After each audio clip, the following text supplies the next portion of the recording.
In this season, I again had the chance to play the aria Gebt, meinen, Jesum, wieder from the Matthew Passion, and once more, questions about interpretation came up.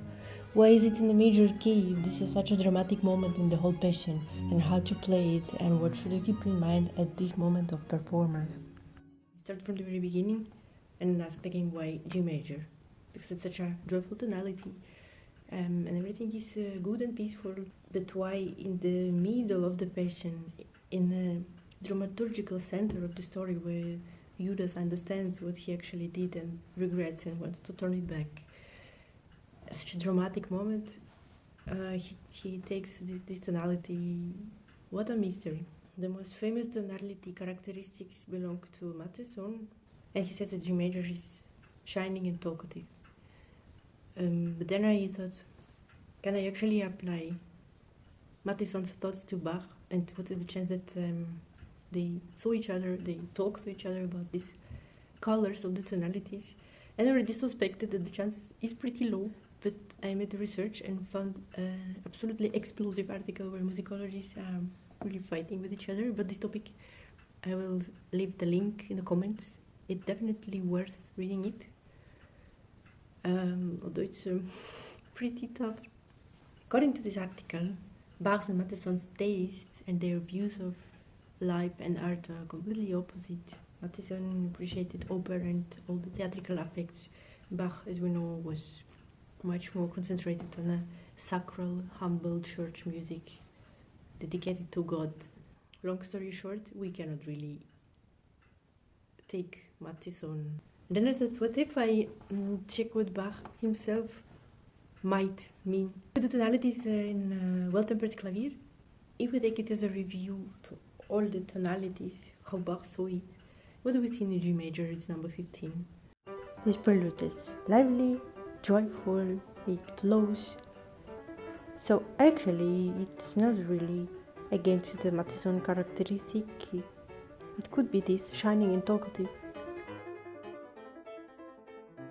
But for example, this movement is very calm and very meditative, and although it's G major, it's not the same effect as in a prelude. So I don't know if we can conclude anything. But also Goldberg variations are in G major, so it doesn't really give the clue.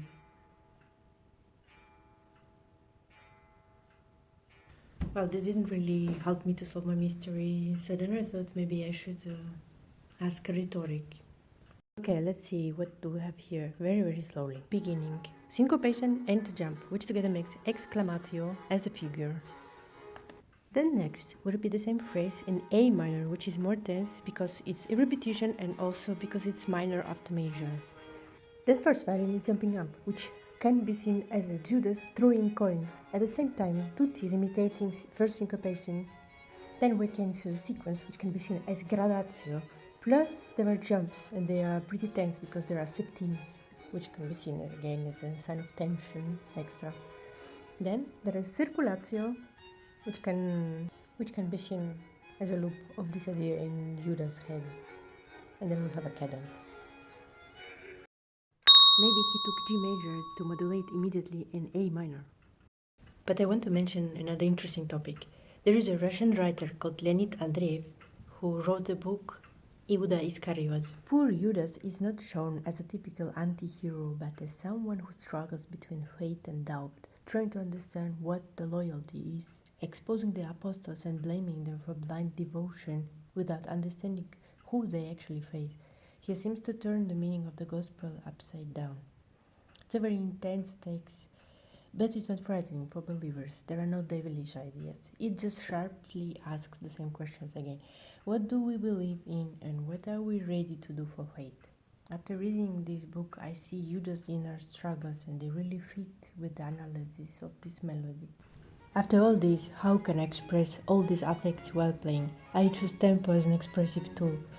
Fast passages, like his throwing coins, the jumps, his doubts, major and minor, hope against despair. There is in sequences, desperate, impatient demands. G major on the surface, a break inside, a complex hero, a prodigal son realizing what he has done.